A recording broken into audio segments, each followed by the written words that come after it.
Okay, well, today I'm really happy that we are joined by one of our students.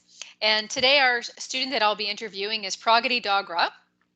And Pragati is an office administration student in Kingston here at SLC. And she is in her second year.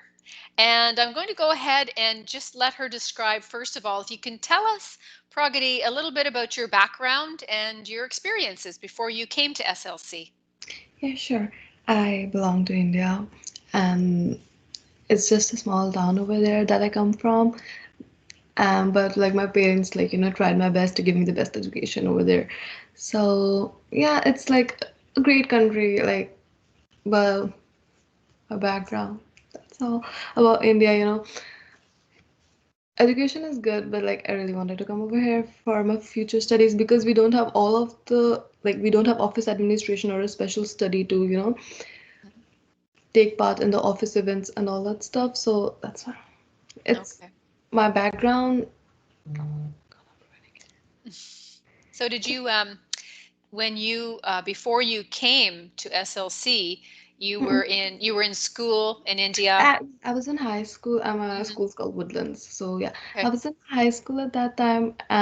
It's just till 12th, and I took like majors in medical, like science, physics, and chemistry that time. And I Okay. was really keen in becoming a doctor, but that's a whole long another process that I wasn't ready to go into, and that's why I chose healthcare administration over here. Okay. Yeah. Okay. So when you're in your studies for office administration, you're studying in the health services area. That's what you're studying in. Good. Okay. So tell us a little bit about why you were interested in particular in studying in office admin and in health services. What is it about this program that you're hoping to do, and what area are you hoping to work in when you finish? I was always keen in working at a hospital. I really wanted to help people, and I was looking forward to become a doctor or a nurse. But like when I dig deep into that, it was like it's totally another line that I'm not particularly interested into. Then I found a substitute, for working in a hospital, but in a related term that I'm Hmm. interested in. So like office administration and healthcare services was the perfect one. So Okay. I jumped into this stream, and that's why I'm over here today.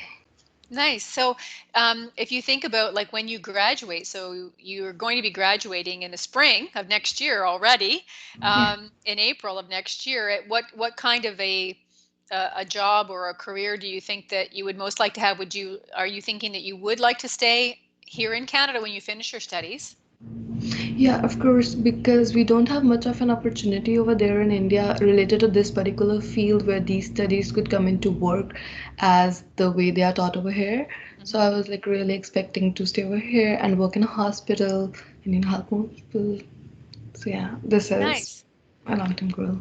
That's fantastic. Well, it sounds like you've got some really great career goals, and that's terrific. So, one of the things that's also really interesting about you, Pragati, is that you are a student on the board of governors for St. Lawrence College. So you're the student representative on the board, and I know that you just started in that role this September. That's a brand new position, and I'm wondering if you could tell me.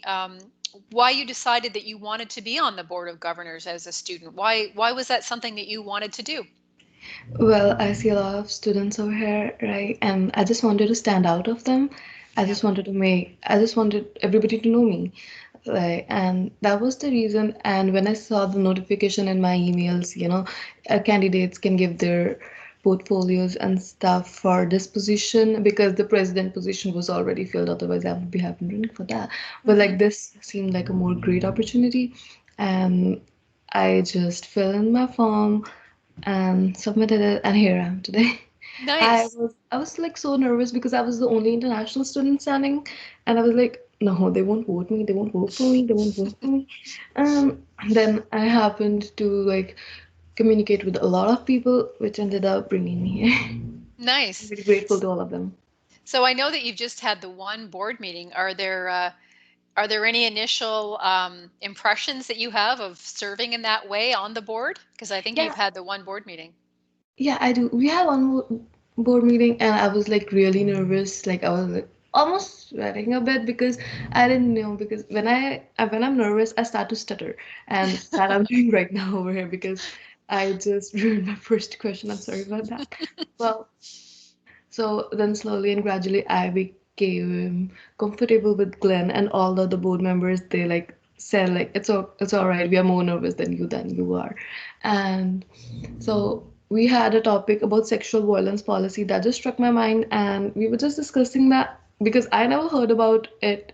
Though I heard about it like a little touch in the orientation, but not much. When it comes to international students, we weren't aware of our opportunities, that we didn't even know, like, in case we had this circumstance, where do we need to go? Do we need to report? And also, I didn't know that we could report the incidences that happened outside the college to the college, and Right. they could just give us a like list of opinions. Either we want to involve the cops, either we want to do this or that, and that was like a great thing to know. But like, it's just that a lot of international students don't know about that, and I was just hoping that they could bring this matter more forward. So this was the first initiative, and everybody liked it. Nice. A good Well, impression. Well, it's fantastic that even with just the one meeting, you were able to bring a different perspective Yeah.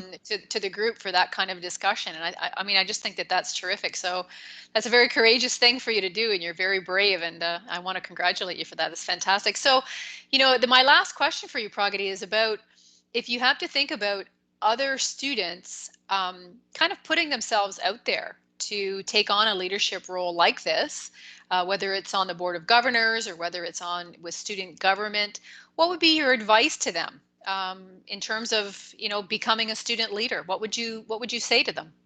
Don't be shy. This is the first thing.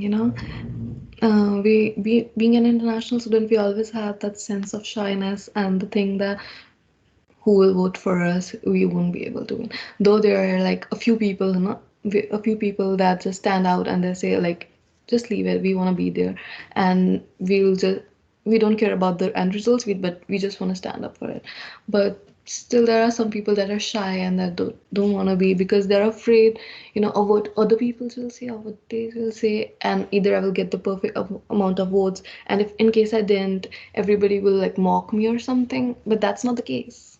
Hmm.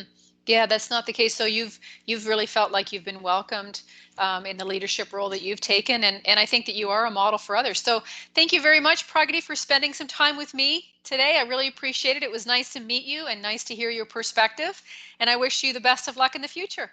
Thank you so much. Okay, take care. Bye. Bye-bye.